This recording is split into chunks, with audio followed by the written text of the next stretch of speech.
mon petits-enfants, ma grand-mère, ma tante, tout le temps raconter qui manière, c'est un cabotage avec un capitaine Brebner, qui c'est un bateau appelé le Sikander, avec le Zambésia, hein, qui t'y fait les îles, qui amène poissons, coco, guano, et capitaine Brebner, marié avec la sœur de ma grand-mère, et une demoiselle d'Oxanam. Alors, et mon grand-père, John René, marié avec Suzanne Oxanam.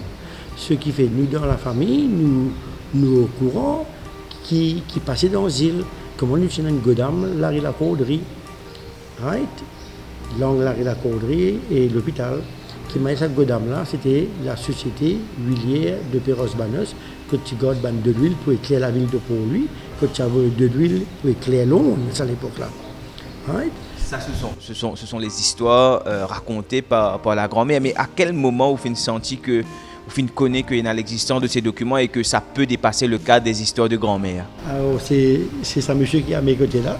C'est monsieur Guy Mérite, avec mon ami cher Didier Kisnorbo et un autre cher qui s'appelle Stéphane Gerbou, qui vient frapper à ma porte et qui m'informe qu'on est une famille très riche sur papier et que voilà ce que nous possédons. Et là, je tiens chapeau à M. Mérite qui vient mettre nous le bon document. Et là, ça vient, comment dire, aide-moi pour remonter sa puzzle-là. Quelle a été votre réaction et quand ils vous ont dit, écoutez, vous êtes propriétaire de certaines îles des Chagos? Écoutez, je suis très humble. Le problème, c'est que je m'intéresse à l'histoire. L'histoire, ça m'aiderait à façonner un livre où je relaterai l'histoire de la famille. Mais l'histoire m'a toujours intéressé. Et ce qui fait que j'ai fait la liaison de remonter le puzzle et dont j'en avais quelques pièces. Et ça, aujourd'hui, j'ai toute l'arbre généalogique de ma famille.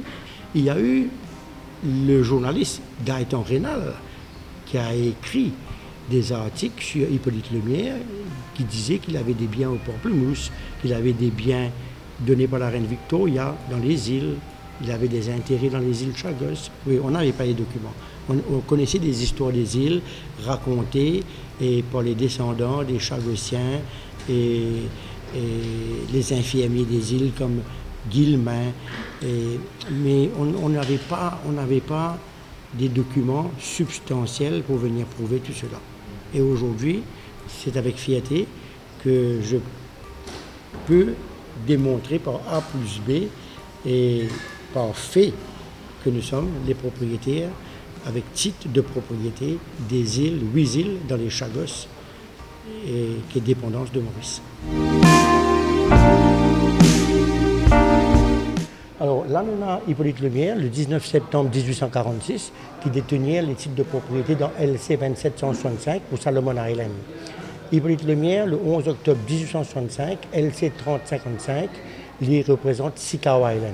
Ça, c'est le registre des archives. Des archives nationales. Nous parlons les documents dans un instant. Là. Vous montrez-nous-les. Exact. Lemierre Hippolyte, le 11 octobre 1865, LC 3059, trois frères, Free Brothers Island, Chagos Archipelago. Danger Island, Chagos Archipelago. Eagle Island, Boudam, Anglaise, La Paz et le Diab Island, Chagos Archipelago. C'est un document qui vient prouver que la famille Lemierre, des héritiers d'Hippolyte Lemierre, qui est mon ancêtre, possède les îles aux Chagos, dans le Chagos Archipelago. Nous avons 8 îles et en titre de propriété donné par Sir Henry Barclay, qui est le gouverneur de l'époque, le gouverneur de la reine Victoria, late Queen Victoria.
sont Plasson et lui? Alors, Henri Plasson meurt.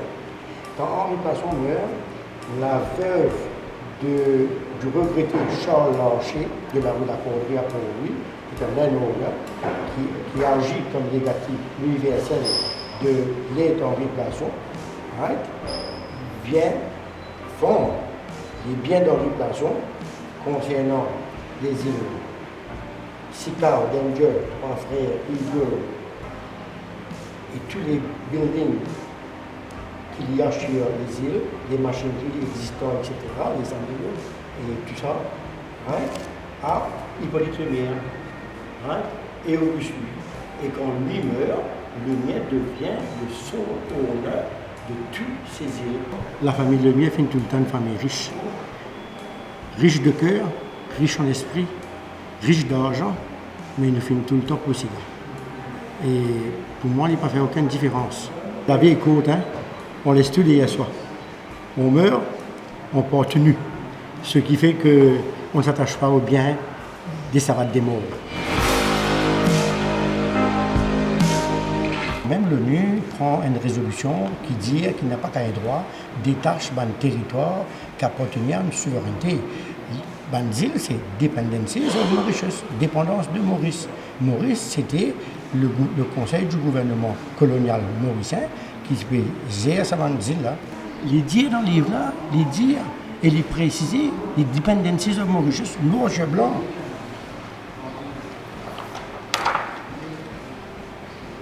Il dit là, consisting of the island Boudam anglaise, la passe du diable, située in the Chagos archipelago, Dependencies of Mauritius. Qui fait, est-ce que ce mot peut être important, ces mots, Dependencies of Mauritius, peuvent être importants dans la lutte vers la souveraineté mauricienne? Mais justement, ça viendrait démontrer que Maurice a la souveraineté sur ses îles. Il n'y a pas de doute. Ça peut être une propriété privée, mais souveraineté de l'île Maurice. Vous vivez à l'île Maurice, mais vous avez un bien privé situé à Beaubassin, ou à Rosil, ou à Avion, mais souveraineté de l'île. Régi par les lois mauriciennes. Tout ce qui se passe sur ce terrain sont régis par les lois mauriciennes. Il n'y a pas de doute.